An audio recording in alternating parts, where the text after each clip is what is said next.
Mehrpur medical road को 2 लेन से 4 लेन में विकसित करने की परियोजना के तहत बुधवार से बीरबल बाजार क्षेत्र में अधिग्रहित भूमि पर प्रशासन ने अतिक्रमण हटाने और ध्वस्तीकरण अभियान शुरू कर दिया। अभियान से पहले माइकिंग कर स्थानीय दुकानदारों और लोगों को सामान हटाने का निर्देश दिया गया। लोक निर्माण विभाग के कार्यकारी अभियंता अनिरुद्ध नाग की निगरानी में कार्रवाई की गई। प्रशासन ने बताया कि परियोजना को समय पर पूरा करने के लिए चरणबद्ध ढंग से अभियान जारी रहेगा।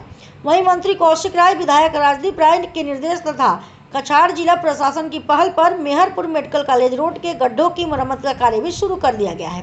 प्रशासन का कहना है कि 4 लेन परियोजना पूरी होने से यातायात व्यवस्था अधिक सुगम और सुरक्षित होगी।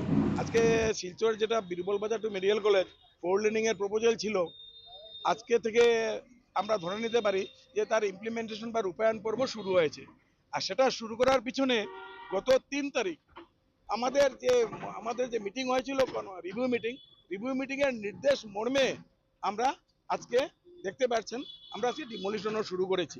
গতকালকে আমাদের তরফ থেকে জেলা প্রশাসনের তরফ থেকে অ্যানাউন্সমেন্টের ব্যবস্থাও করা হয়েছিল এবং খুব বেশি সাড়া পাওয়া গেছে মানে জনসাধারণ থেকে মেহেরপুরের।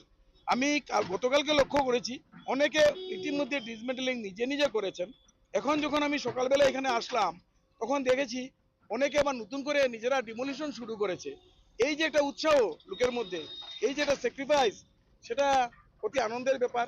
সেটা একটা উদাহরণ হয়ে গেল যে লোক মেহেরপুরবাসী ওদের রাস্তা উন্নয়নের জন্য বা ওদের এলাকা উন্নয়নের জন্য কতটুকু ত্যাগ স্বীকার করছেন বা কতটুকু আমাদেরকে সাহায্য করছেন। সেটা মেহেরপুরে যদি আমাদের বরাকবাসী বা শিলচরের অন্য জায়গার লোক আসেন তবে দেখতে পারবেন যে ওরা জনসাধারণ সাহায্য করলে কাজটা কত সহজ হয়ে যায়। আমরা জেসিবি দিয়ে মেডিকেল কলেজের ওয়াল ভাঙছি, আর অন্যদিকে তো আমাদের জেসিবিও নেই। যারা লোকাল মেহেরপুরের জনসাধারণরা আছেন ওরা নিজেরা ভাঙছেন। আজকে প্রথমে আমরা ভাঙছি গভর্নমেন্ট যেটা ক্যাম্পাস আছে মেডিকেল কলেজ ওয়াল থেকে শুরু করেছি। পরে আমরা এগিয়ে যাব ওইদিকে বীরবল বাজারের দিকে। এগিয়ে যেতে আমি ভাবি যে হয়তো প্রাইভেট যেগুলো বিল্ডিং আছে, গভর্নমেন্ট বিল্ডিং আমরা ভাঙবো, প্রাইভেট বিল্ডিং যারা আছে জনসাধারণ মেহেরপুরে নিজেরাই ভেঙে দেবেন। আপনারা আজকে যাওয়ার সময় দয়া করে দেখে যাবেন, ওই ইতিমধ্যে ভাঙা শুরু হয়ে গেছে ডিসমেন্টেলিং। গতিকে যদি ওরা কেউ না ভাঙতে অসুবিধা হয় আমরা ভেঙে দেবো।